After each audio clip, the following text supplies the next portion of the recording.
সন্ধ্যা ৭টা বাজার আগেই গ্রামের সমস্ত লোকজন তাড়াতাড়ি তারা তাদের ঘরে ঢুকে দরজা জানালা বন্ধ করছিল। আস্তে আস্তে যত অন্ধকার হতে থাকলো, গ্রাম পুরো নিস্তব্ধ হয়ে গেল। গ্রামের মাঝে একটা পুরনো বাড়ি ছিল, সেখানে রকি আর ওর বাবা কানু থাকতো। ওই রাতে আকাশে চাঁদ জল জল করছিল। কানু ওর ছেলেকে বলল, রকির নিচের সমস্ত দরজা জানালা ভালো করে বন্ধ করে দে, আমি উপরে দেখে নিচ্ছি। আর হ্যাঁ, কারোর সাথে কথা বলবি না, মনে থাকে যেন। এটা বলে উপরে চলে গেল। রকি তাড়াতাড়ি জানালা বন্ধ করতে লাগলো। শেষের জানালাটা বন্ধ করতে গিয়ে দেখলো বাইরে একজন দাঁড়িয়ে আছে। ওটা কোনো মানুষ ছিল না। ভয় পেয়ে রকি জিজ্ঞেস করলো, কে আপনি? ও বলল, আরে রকি, আমি তোর বড় ভাই।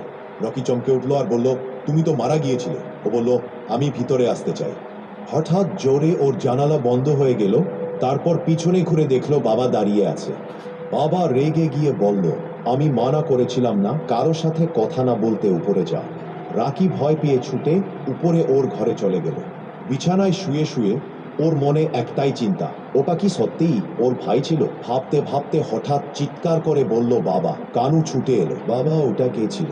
কানু শুধু বলল, সকালে সব বলবো, আজ শুয়ে পড়ো। পরের দিন কানু রকিকে গ্রামের শেষ প্রান্তে নিয়ে গেল, একটা শুনশান নিস্তব্ধ জায়গায়। এসে বলল, এখানে বহু বছর আগে তোর বড় ভাইয়ের গায়ে একটা বড় পাথর পড়ে মারা গিয়েছিল। রকি বলল, সরি বাবা। সন্ধ্যা